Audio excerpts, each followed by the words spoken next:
பட்டாபிராம் வரை metro rail வழித்தடத்தை நீட்டிக்க ஆய்வுகள் செய்யப்படுகிறது. கோயம்பேடு ஆவடி மெட்ரோ ரயிலின் புதிய வழித்தடத்தில் இந்த ஆய்வு என்பது நடைபெறுகிறது. விவரங்களோடு செய்தியாளர் விஷ்ணு இணைப்பில் இருக்கீங்க. கூடுதல் தகவல். கோயம்பேடு முதல் ஆவடி வரையிலான இந்த புதிய வழித்தடத்திற்கான மெட்ரோ ரயில் திட்டத்திற்கான அந்த விரிவான திட்ட அறிக்கை என்பது ஜனவரி இறுதிக்குள்ளாக தயாராகும் என கூறப்பட்டிருக்கிறது. இந்த திட்டத்தில் பட்டாபிராம் வரை நீட்டிப்பதற்கான சாத்தியக்கூறு ஆய்வுகள் நடத்தப்பட்டு வருவதாக தற்பொழுது தகவல் வெளியாகிருக்கிறது.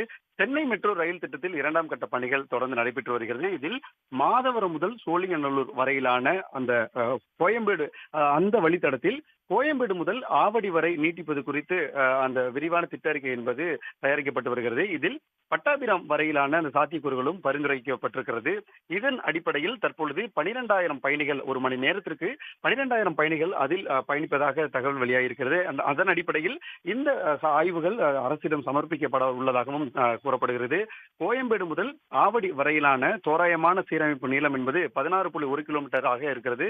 இது பட்டாபிராம் வரை நீட்டிக்கப்பட்டால் கிட்டத்தட்ட 20 கிலோமீட்டராக அது அதிகரிக்கும் எனவும், இதில் 6,500 கோடி ரூபாய் மதிப்பிலான அந்த கட்டுமான செலவு ஆகும் எனவும் கணிக்கப்பட்டிருக்கிறது. மேலும் நீளத்தில் சுமார் 15 உயர்த்தப்பட்ட நிலையங்கள் திட்டமிடப்பட்டிருக்கிறது. இது பட்டாபிராம் வரை நீட்டிக்கப்பட்டால் கூடுதல் நிலையங்களும் இதில் வர இருப்பதாகவும் சாத்தியக்கூறுகள் தெரிவிக்கிறது.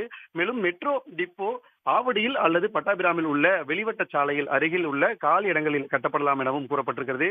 குறிப்பாக கோயம்பேடு, பாடி, புதுநகர், வாவின், அம்பத்தூர் எஸ்டேட் பேருந்து நிலையம், அம்பத்தூர் ரயில் நிலையம், திருமுல்லை வாயில், ஆவடி ரயில் நிலையம் மற்றும் திருமங்கலம் அல்லது முகப்பேரில் ரயில் நிலையங்கள் அமைக்கப்பட எதிர்பார்ப்புகள் இருக்கிறதாகவும் தெரிவிக்கப்பட்டிருக்கிறது. ஜனவரி இறுதிக்குள்ளாக இந்த பட்டாபிராம் வரையிலான இந்த நீட்டிப்பும் அரசிடம் சமர்ப்பிக்கப்பட உள்ளதாகவும் தகவல் வெளியாகியிருக்கிறது. உடனுக்குடன் செய்திகளை தெரிந்து கொள்ள சன் நியூஸ் பெல் ஐகானை கிளிக் பண்ணுங்க.